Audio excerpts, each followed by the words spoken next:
This podcast is made possible by the listener members of Nashville Public Radio. This is the Nashvillager Podcast.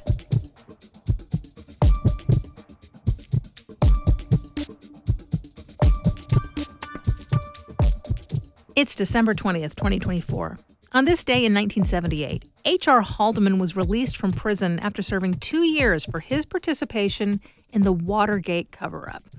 President Nixon's chief of staff was convicted on charges of perjury, conspiracy, and obstruction of justice. He was initially sentenced to spend somewhere between 2.5 to 8 years in jail. But Haldeman was able to leave his minimum security facility after just 18 months. He wrote a book about his time in the White House, and then he settled into a new career path in real estate and restaurants.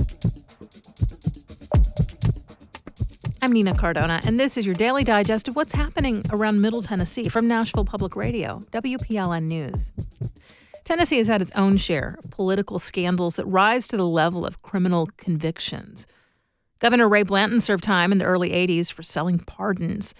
There was the illegal gambling scheme that paid state legislators to protect the lawbreakers. That was uncovered in a 1987 sting operation called Operation Rocky Top.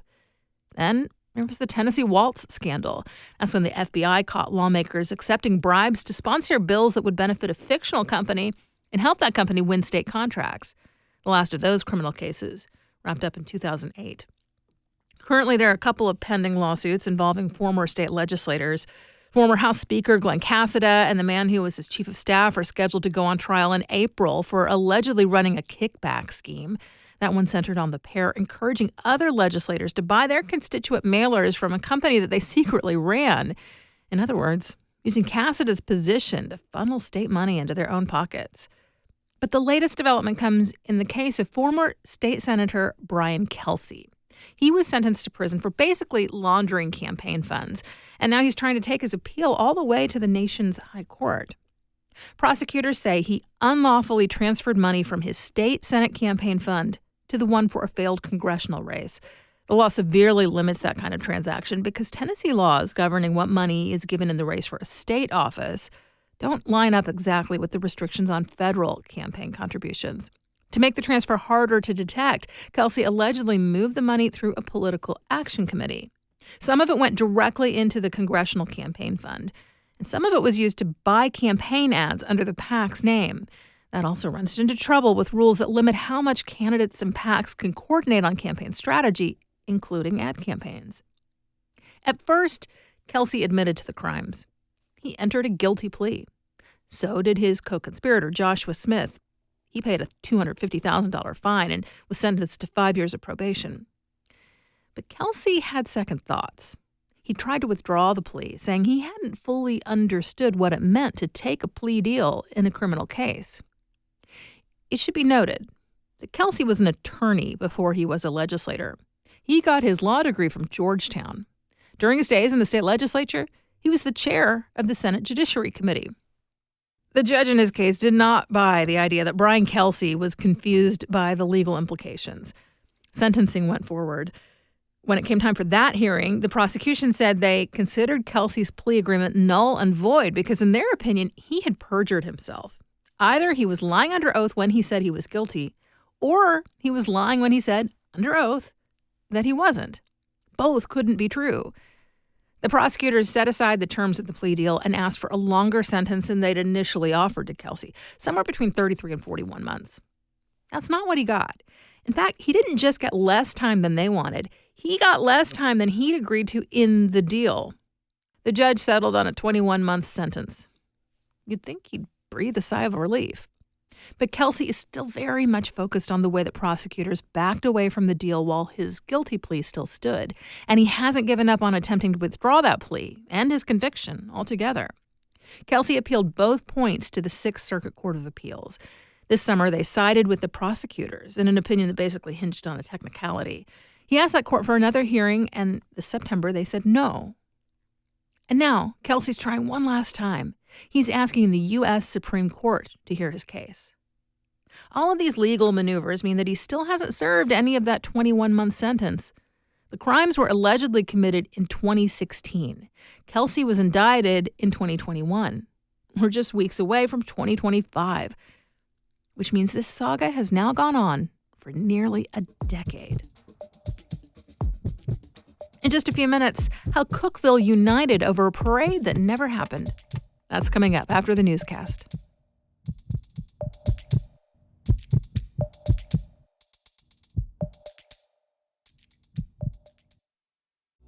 Here's the mantra I think about at WPLN.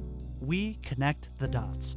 It captures a mindset that our journalism is not merely about the latest press release or proclamations by officials. Instead, we can develop expertise, dig deeper, and look to history to understand what's happening now. I'm Tony Gonzalez, news director. When I'm planning coverage and editing stories, the best part is being part of a team that's curious about our community and invested in its future. Here's the latest from WPLN News. An 18-state coalition, including Tennessee, is backing a Louisiana law that requires public schools and universities to display the Ten Commandments in classrooms. Kentucky Public Radio's Ryan Van Velzer reports the Attorney General there is leading the effort. A federal judge ruled the law unconstitutional in November, saying it had an overtly religious purpose. Proponents of the law, including Kentucky Attorney General Russell Coleman, say the government can mandate the posting of the Ten Commandments because it holds historical significance as part of the foundation of U.S. law. The U.S. Supreme Court ruled in 1980 that a similar Kentucky law was unconstitutional because it violated the First Amendment, which says Congress can make no law respecting an establishment of religion. Louisiana's legislation has been touted by Republicans, including President-elect Donald Trump, and is part of a larger push by conservatives to incorporate Christianity into classrooms. I'm Ryan Van Velzer in Louisville. Republicans will take over the White House and both chambers of Congress in a few weeks, and some Tennessee social support organizations are raising concerns about how that will affect the state's social safety net. President-elect Donald Trump and top Republican lawmakers say one of their first priorities will be to extend the temporary tax cuts that started in 2017.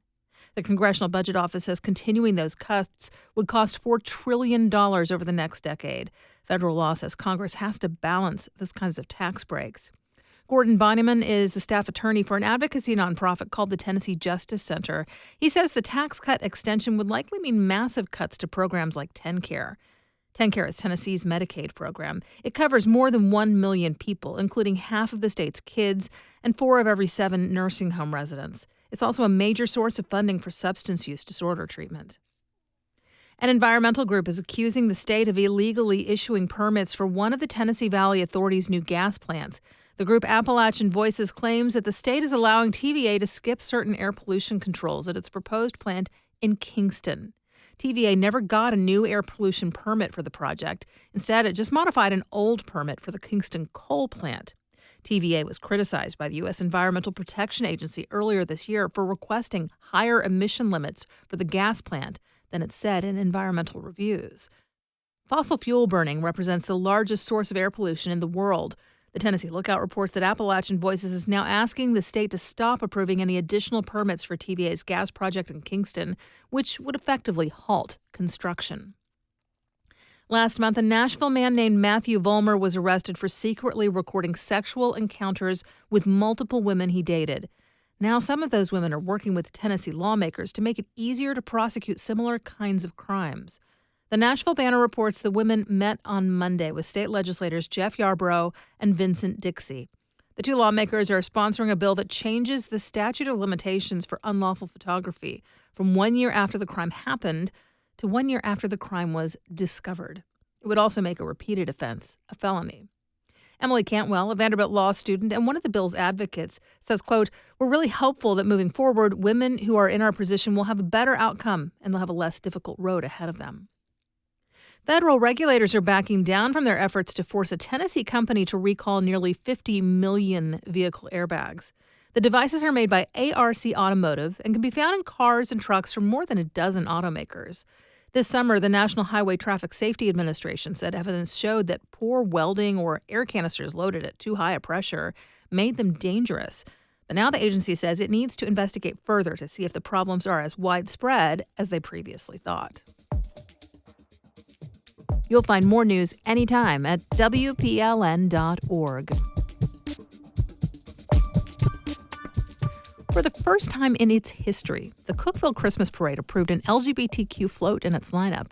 The decision was years in the making as queer organizers advocated to become an official part of the celebration. But WPLN's Mariana Bacchiao reports that despite the controversy, it was ultimately bad weather that killed the parade. Organizers had drawn criticism for excluding queer groups. Last year, the parade board denied a float to Upper Cumberland Pride. This year, 2 churches that were in charge of the parade included a statement of faith on the float applications, which said that life begins at conception and that marriage is, quote, between one genetic male and one genetic female. The statement of faith inspired a Facebook group and a GoFundMe to organize a more inclusive parade. When the non-marginalized are suddenly marginalized, that's when you can affect change. That's Sam Raper, who helped kickstart the effort for a more inclusive holiday parade. And what I know of Jesus, I think that he would have been fairly mortified to find out that people were told in his name that they couldn't walk with him on his birthday. More than 1,000 people agreed with Raper and volunteered to help.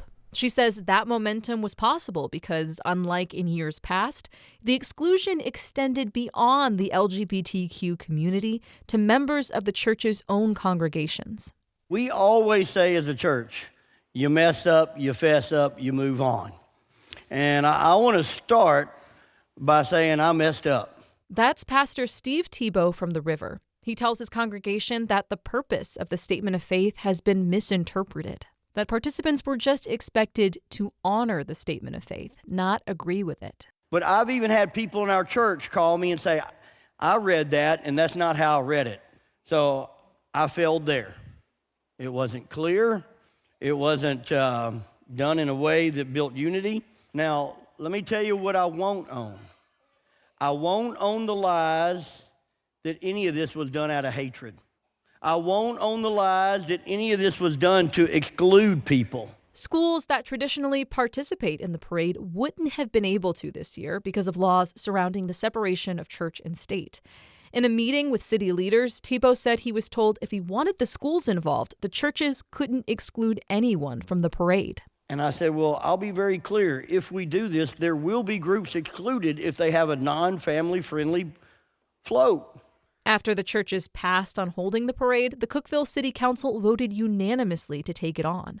We wanted to make sure there was a Christmas parade. We know that there has, to be honest, been some controversy of how it was going to move forward. And at the end of the day, I think this council, we wanted a Christmas parade. The mayor asked Raper to help organize, alongside Cookeville First United Methodist and First Presbyterian Church. I just am really excited that the city will still have a chance to just show up in the street and see Santa Claus on a fire truck and drink some hot chocolate, and they'll hand candy to the kids, and it'll just be, we can all hang out together in the dark and know that the light's coming again, and that's just really what Christmas should be.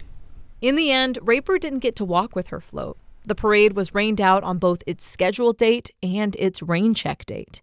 And next year's parade is uncertain. The city has not yet committed to holding the parade in 2025. Mariana Bacchiao, WPLN News. We do this roundup of Nashville news every weekday. But things will be a little different next week. My colleagues here at WPLN are preparing some special end-of-year episodes for the holidays. I'm really looking forward to hearing them, and I'm confident you'll like them too. Please consider subscribing on your favorite podcasting app. Thanks so much to all of you who have left 5 stars, a thumbs up, or a review in your app of choice. That little bit of love really does tell the algorithms that more people should hear about us. And of course, everything at WPLN News is listener-supported. You can make a year-end donation at WPLN.org. That's it for today. And since my coworkers are taking the wheel next week, this is it for me until January 2nd. Thanks so much for listening. Let's make this day a good one, and we'll catch back up in the new year.